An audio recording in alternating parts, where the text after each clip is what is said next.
देश के अंदर बिना भेदभाव को सबको विकास और सबको साथ लेकर के चलने वाली सरकार आई है, सबकी सुरक्षा और सबकी समृद्धि करने वाली सरकार आई है।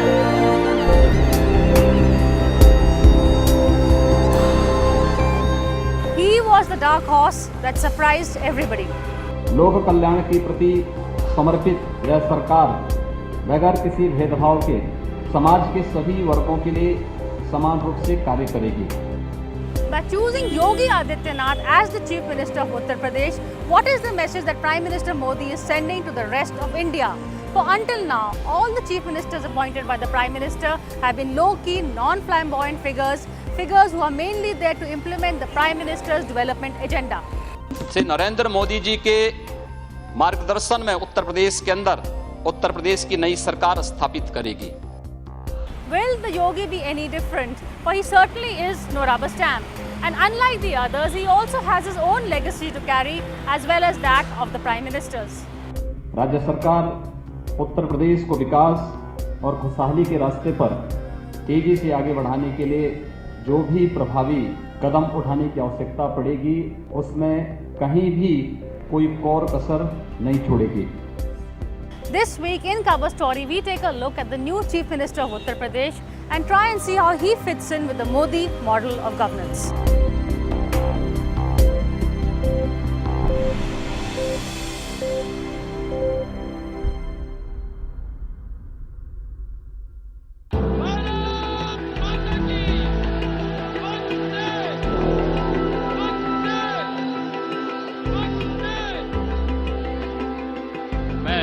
आदित्यनाथ योगी ईश्वर की शपथ लेता हूं कि मैं विधि द्वारा स्थापित भारत के संविधान के प्रति सच्ची श्रद्धा और निष्ठा रखूंगा।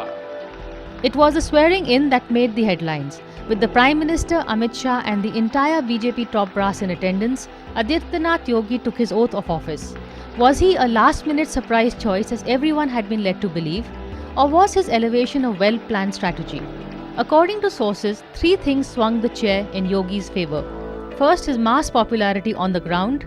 Second, being a sannyasi, his appeal transcends class. Born Ajay Singh Bisht, he is a Thakur, but his followers mainly belong to the backward caste. And his elevation will also consolidate the Hindu vote for 2019. I still believe that it is justice in the sense that he was the most popular leader of the entire lot who could be made the Chief Minister.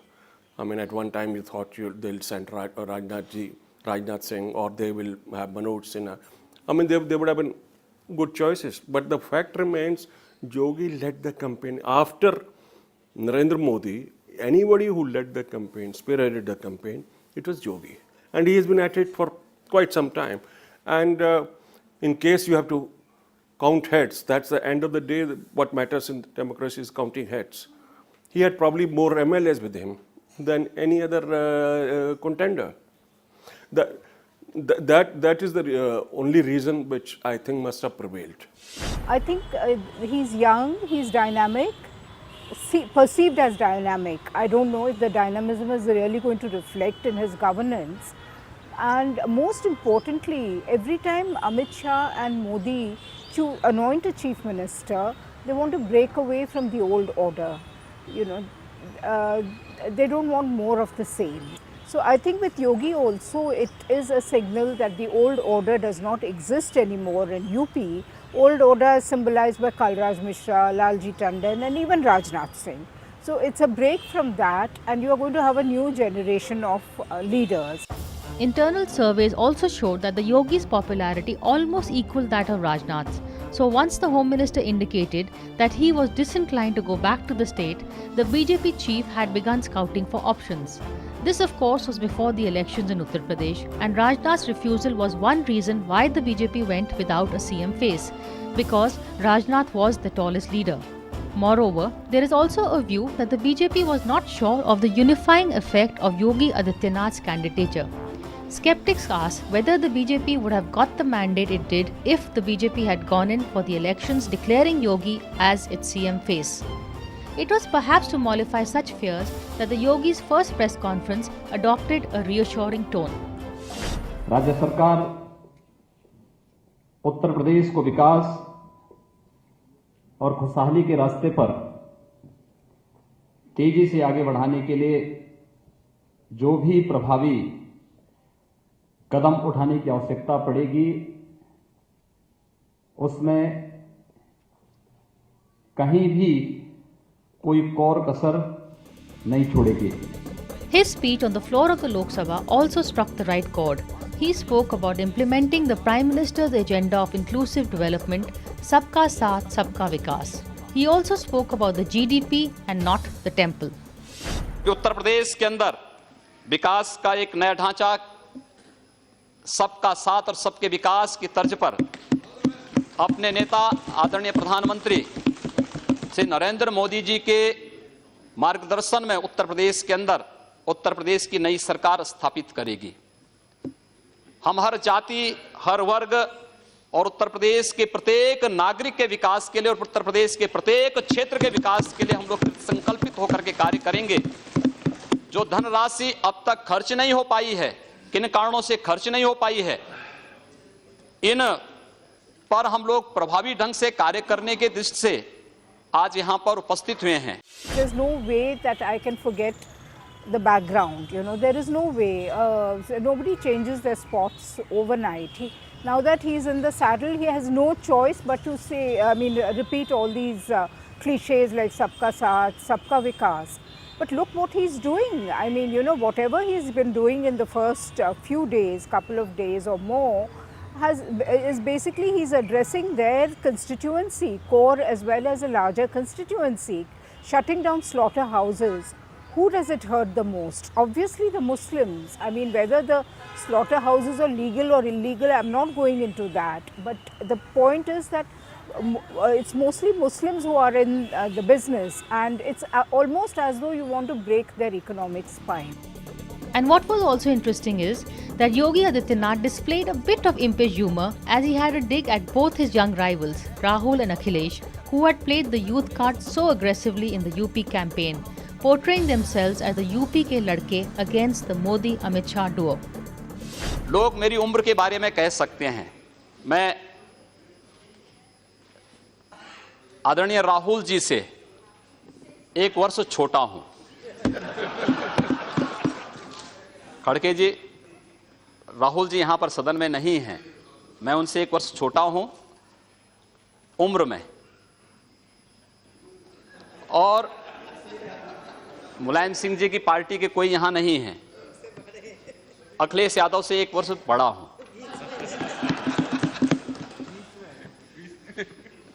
एक जो दोनों की जोड़ी के बीच में मैं जो आ गया,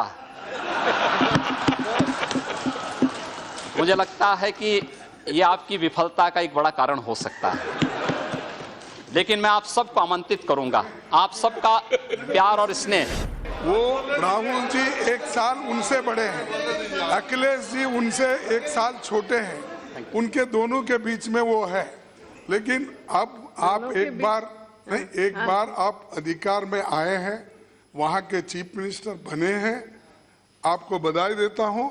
लेकिन आप इस स्टैंडर्ड को मेंटेन करो। चीफ मिनिस्टर बन के जब आप उस कुर्सी पे बैठते हो, उसी की गरिमा रख के आगे चलो। The 45-year-old Yogi with the penchant for saffron and shades is also a BSc graduate in maths. Born in Garhwal in Uttarakhand, he joined the Gorakhnath temple and received Diksha from Mahant Adityanath in 1994. His parents thought he was going to Gorakhpur to look for a job and were initially taken aback when he told them that he was going to become a sannyasi. He fought his first Lok Sabha in 1998 and is a 5-term MP. When Mahant Adityanath died in 2014, Yogi Adityanath became the head priest or the Mahant of Gorakhnath Mutt, the Hindu temple in Gorakhpur. It is said that before the assembly polls, Amit Shah went and stayed with him and was very impressed with Adityanath's disciplined life as well as his mass popularity on the ground. Interestingly, comparisons are already being drawn between this young chief minister with a controversial past but with lots of mass appeal, comparisons with the Prime Minister himself. Both Modi and the Yogi are flamboyant figures. Both are great orators and both follow the same Hindutva hardline. After he became Prime Minister, Modi has tried to temper this to a more statesman-like approach.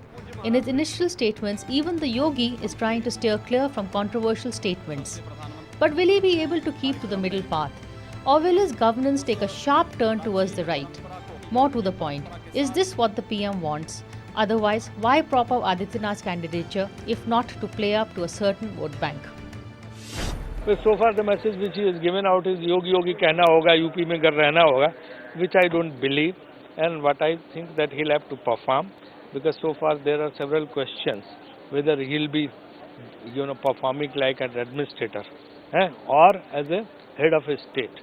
So that way he'll have to, perform according to his announcements which he had done after becoming the Chief Minister.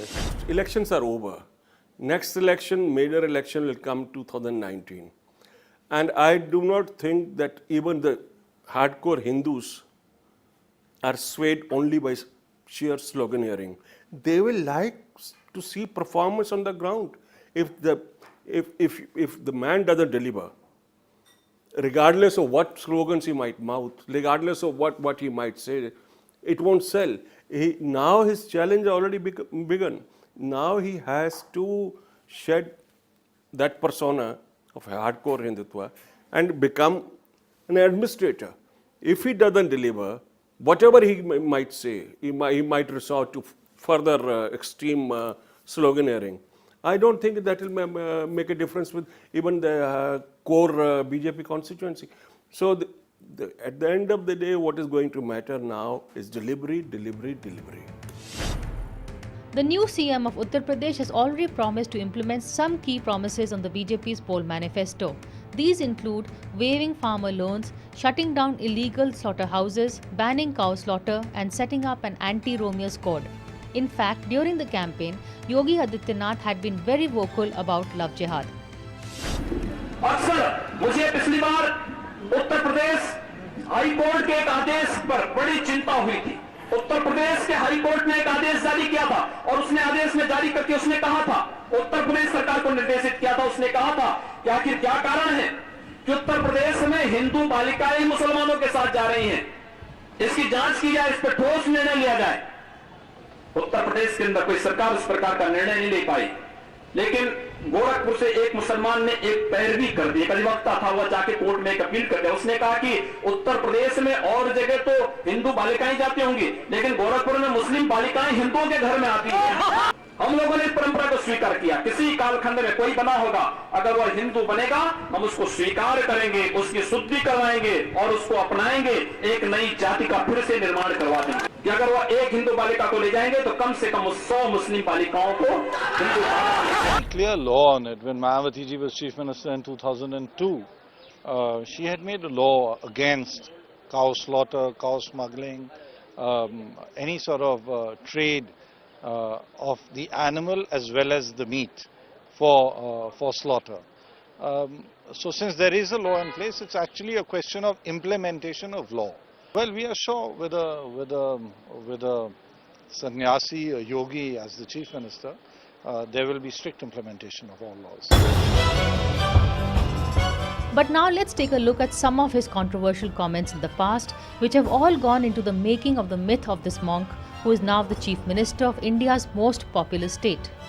Vande Mataram का गायन नहीं कर सकते आप, भारत माता की जय नहीं कह सकते हैं, भारत की धरती पर रहेंगे, भारत का अन्न खाएंगे, भारत का पानी पिएंगे, भारत में अपने सारे कर्म और कुकर्म करेंगे और उसके बाद कहेंगे कि भारत माता की जय नहीं कहेंगे। अगर किसी ने इस जनपद के अंदर या पूर्वी उत्तर प्रदेश के अंदर कहीं भी किसी संस्थान में भारत माता की जय और वंदे मातरम गाने पर प्रतिबंध लगाने का प्रयास किया तो बाबरी ढांचीकरण ढांचों को ढाने का कार्य भी इसी कहना चाहते हैं, जिन्हें पाकिस्तान प्यारा है वे पाकिस्तान में जाएं,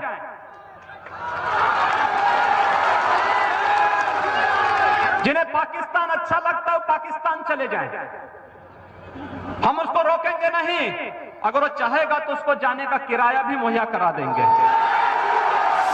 They have been very strident, very controversial, but frankly, when a leader rises up the slippery pole of political success, electoral success, which leader, tell me, has not said things which probably in retrospect, he liked to rethink and regret that he said that. And you know, this look at the Congress party. Here you have BJP. No, Congress unit in Bombay is headed by a hardcore Shiv Sainik. Rahul Gandhi's Man Friday in UP and other states was a former Gujarat RSS Jansangh leader. The Gujarat Congress has been led by the man to whom goes the credit of laying the foundation of Jansangh BJP, Shankar Singh Baghela. So if you keep on throwing things like this, the words that now the traffic movement, political traffic now moves in all directions.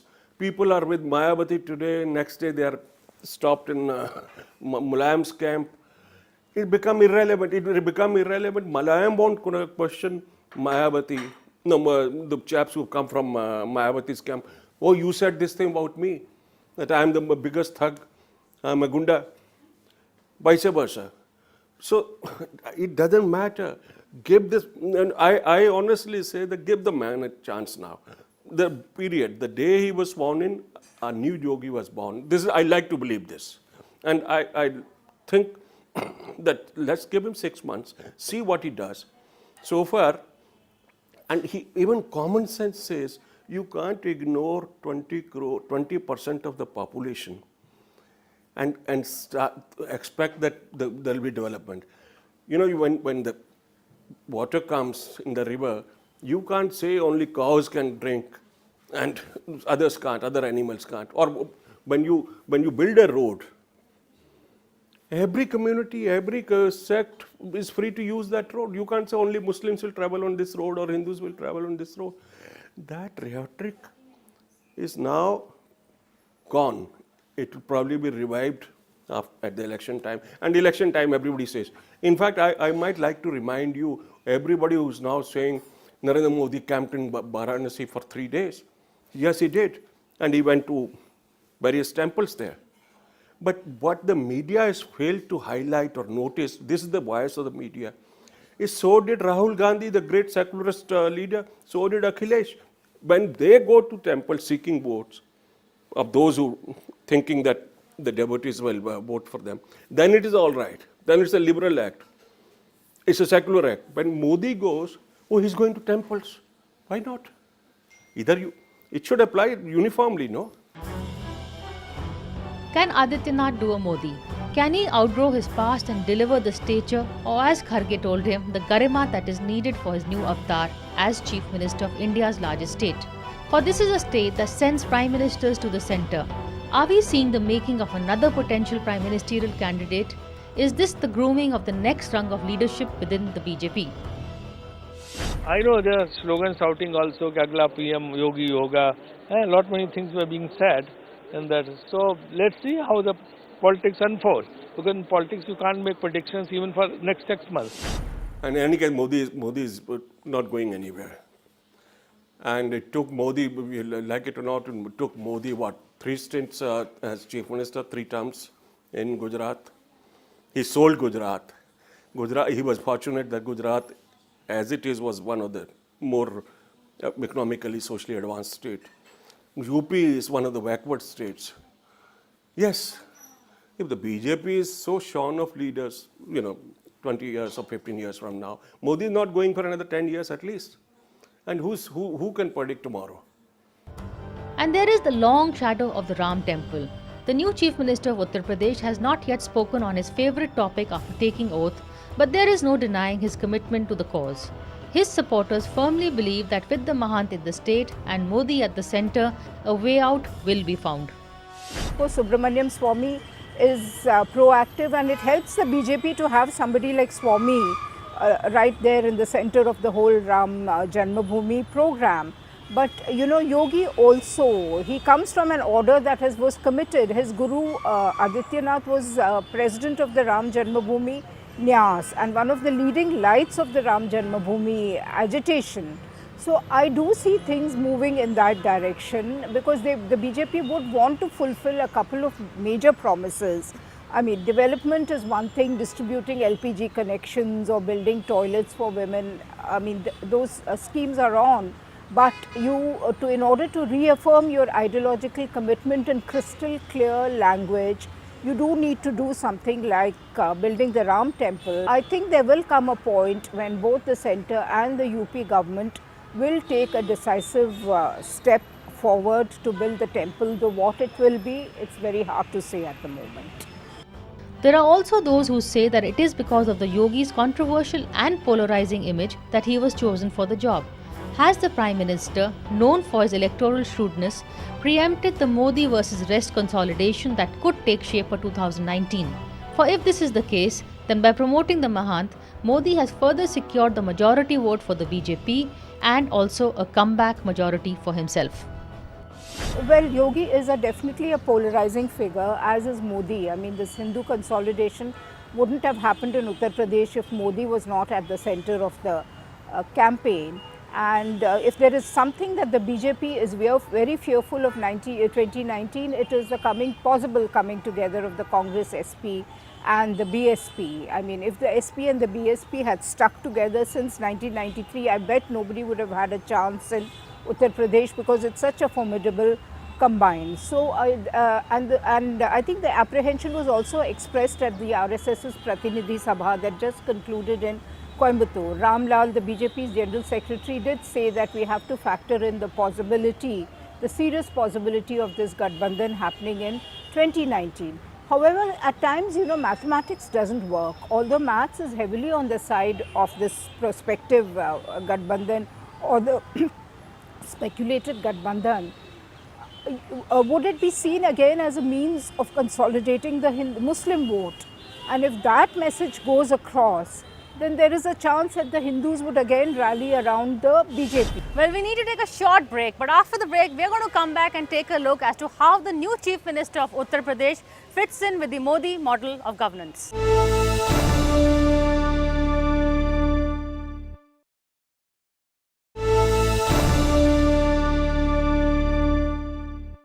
Welcome back to Cover Story as we take a look as to how the Yogi can deliver on the Modi mandate.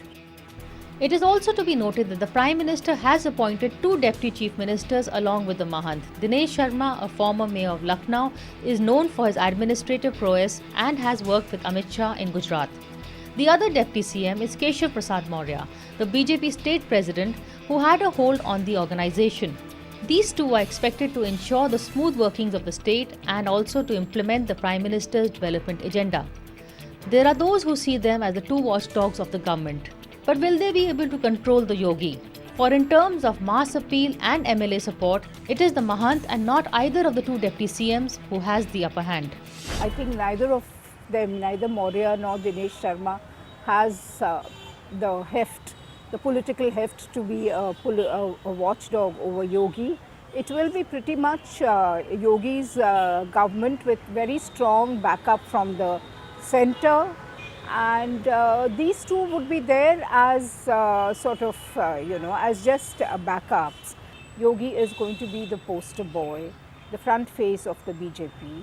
And these 2, well, they would remain in the background.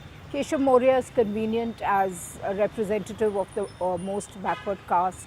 Dinesh Sharma, because the Brahmins voted the BJP in large numbers. The Chief Minister of Uttar Pradesh is certainly a breakaway from Modi's model of Chief Ministers. After Modi became Prime Minister, no leader with a popular following has been made Chief Minister since 2014, whether it is Fadnavis, Manohar Lal Khattar or even Anandiben and a successor. Adityanath and Manohar Parrikar break this mold. One could argue that Parrikar's name was a necessity, but as far as the UP Chief Minister is concerned, the Prime Minister could have appointed anybody. It is not as though he was short of choice and candidates, yet he went with the Mahant. It is to respect a mandate in a sense, because what was the mandate about? The mandate was against the perceived bad and law and order situation. It was against the perceived lack of governance in Uttar Pradesh. So I think the whole message was strong sarkar, strong government, very strong on law and order. Law and order was a major issue in these elections, in the narrative, pre-election narrative. So I think that is the idea, because I was imagining a scenario where either Manoj Sinha or Keshav Maurya went in as the Chief Minister. I do not think it would have sent as firm, as decisive a signal as the installation of Yogi in that chair. Post Modi or post 2014, May 2014, most of the Chief Ministers were, you could say, in like Congress style, were nominated by Delhi. But this one stands on his own record, stands on his own strength on the ground. He's got a political base, especially in Purvanchal, which can't be said, which couldn't have been said about Madhulal Khattar or whatever, Manoharlal Khattar or Fadnavis. So to that extent, he is his own man. He's not reliant on, after all, he's been getting elected to Lok Sabha repeatedly 5 times. That says something that he commands some support somewhere. With his saffron robes, cool shades and controversial comments, the Yogi certainly cuts a flamboyant figure on the cow belt. And also, very interestingly, he fits in with Prime Minister Modi's penchant for shocking Lutyens Delhi out of its complacency. But will this experiment work for Modi and Amit Shah? Well, that's something we're going to keep watching. But until then, that's all for now. Thank you for watching this show. We'll see you again same time next week.